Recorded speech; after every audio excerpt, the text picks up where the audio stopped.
Hello. And welcome to the final Sabbath school lesson for the week. It is Friday, February 10, 2020. Let us begin. Further thought, Daniel and his companions in Babylon were, in their youth, apparently more favored of fortune than was Joseph in the earlier years of his life in Egypt, yet they were subjected to tests of character scarcely less severe. From the comparative simplicity of their Judean home, these youth of royal line were transported to the most magnificent of cities, to the court of its greatest monarch, and were singled out to be trained for the king's special service. Strong were the temptations surrounding them in that corrupt and luxurious court. The fact that they, the worshippers of Jehovah, were captives to Babylon, that the vessels of God's house had been placed in the temple of the gods of Babylon, that the king of Israel was himself a prisoner in the hands of the Babylonians, was boastfully cited by the victors as evidence that their religion and customs were superior to the religion and customs of the Hebrews. Under such circumstances, through the very humiliations that Israel's departure from his commandments had invited, God gave to Babylon evidence of his supremacy, of the holiness of his requirements, and of the sure result of obedience. And this testimony he gave, as alone it could be given, through those who still held fast their loyalty. Ellen G. White, Education, page 54.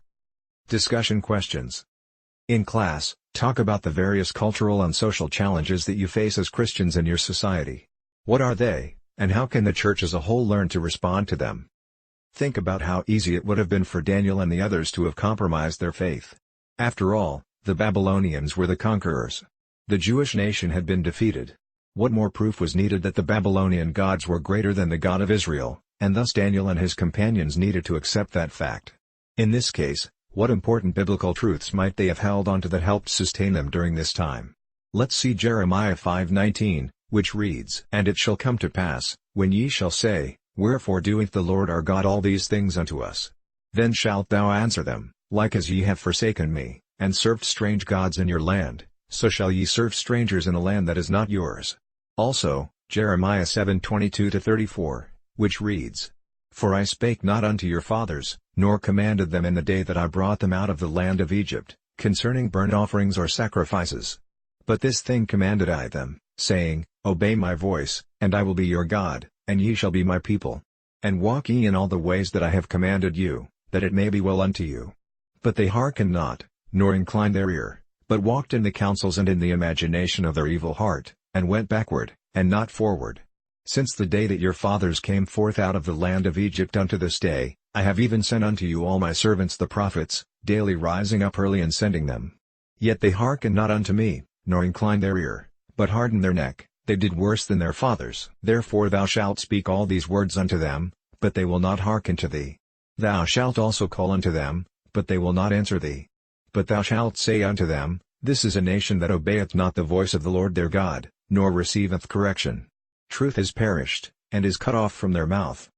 Cut off thine hair, O Jerusalem, and cast it away, and take up lamentation on high places, for the Lord hath rejected and forsaken the generation of his wrath. For the children of Judah have done evil in my sight, saith the Lord. They have set their abominations in the house which is called by my name, to pollute it. And they have built the high places of Tophet, which is in the valley of the son of Hinnom, to burn their sons and their daughters in the fire, which I commanded them not, neither came it into my heart. Therefore, behold, the days come, saith the Lord, that it shall no more be called Tophet, nor the valley of the son of Hinnom, but the valley of slaughter. For they shall bury in Tophet, till there be no place. And the carcasses of this people shall be meat for the fowls of the heaven, and for the beasts of the earth, and none shall fray them away. Then will I cause to cease from the cities of Judah, and from the streets of Jerusalem, the voice of mirth, and the voice of gladness, the voice of the bridegroom, and the voice of the bride, for the land shall be desolate." What should this tell us about how important it is to know our Bibles and to understand present truth? Why is faithfulness so important, not just for ourselves but for those for whom our faithfulness witnesses to the character of the Lord, whom we seek to serve? Consider your answers, and discuss them in the Sabbath school class tomorrow. This is Witness Glenn. Have a safe and productive preparation day. And please remember, guard well the edges of the Sabbath.